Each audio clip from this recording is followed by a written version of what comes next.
Howdy and hello everyone, I'm 5008 Creations and you're the viewer, and this is how you piss off 70% of American rail fans, and this is...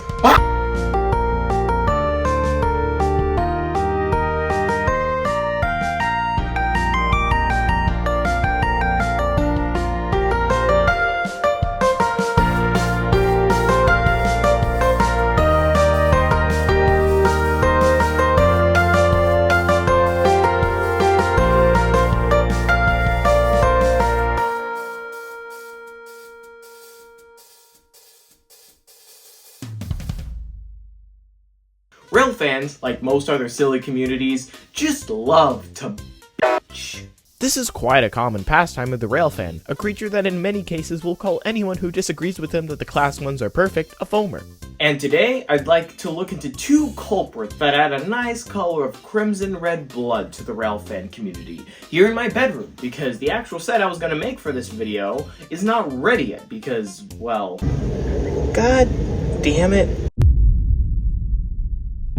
The Chargers, or as I call them, the Chorgers, have gained quite a reputation in the Railfan community for being metal boxes full of trouble inferior to those they replace, and are also popping up left and right in various forms. And this topic is just the best to discuss. Guys, I've gotten word that the ALC-42 has become more reliable than the P-42. As you can tell, there are two sides to this topic. There is the people who love the Chorgers and say that they will be or are perfectly fine, and then there's the side that absolutely hates them and says that they're garbage and should have never existed in the first place.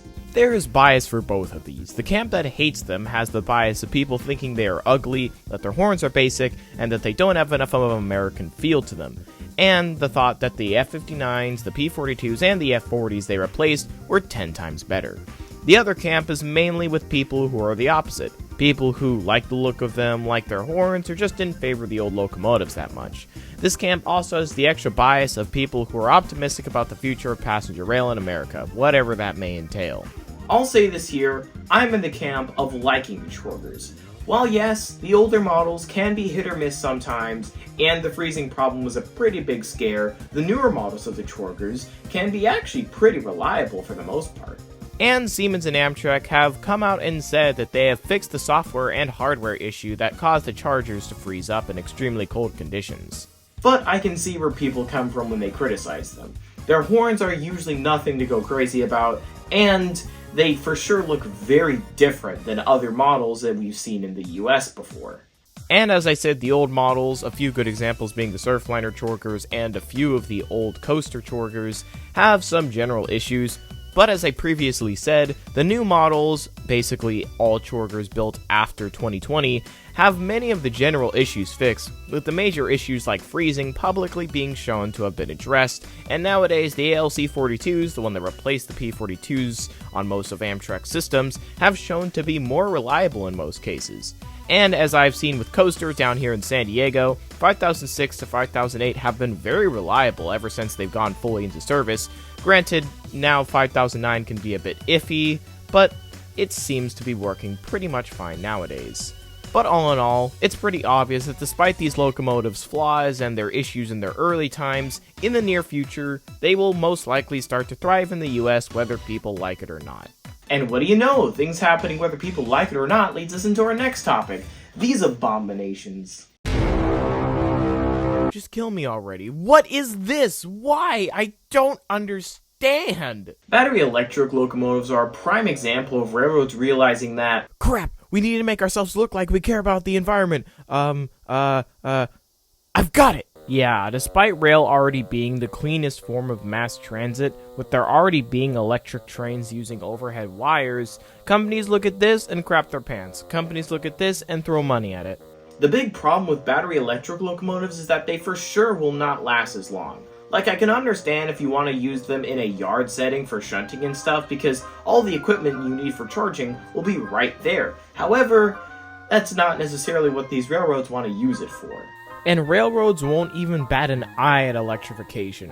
Like, I'm aware it's really expensive, but what's also expensive is making a bunch of areas for locomotives to charge, locomotives that will run out a lot faster than their predecessors. Now, I will say hydrogen is a bit better than battery electric. However, when you have to literally bring back tenders for it, I think you're just better off biting the bullet and just electrifying your routes. Now, unlike the Chorkers, I've seen practically no one in the Railfan community supporting this. It doesn't take a genius to realize that this is a stupid idea, and everyone is falling for it. UP, BNSF, CPKC, Amtrak, Metra, NCTD, Metrolink, literally all of them. And it's all because they are either not funded enough to afford electrification, or they're too lazy and allergic to capital spending to actually electrify. These two examples show how the railfanning community isn't immune to arguing, nor calling railroads complete idiots, which I will admit they sometimes kind of are. But one thing we can all agree on is that a lot of these things happen completely out of our control, and we usually can do barely anything about them. Whether things go wonderfully or horribly, we're along for the ride. And that ride seems to be always full of stupid decisions. God damn it, what is that? Why?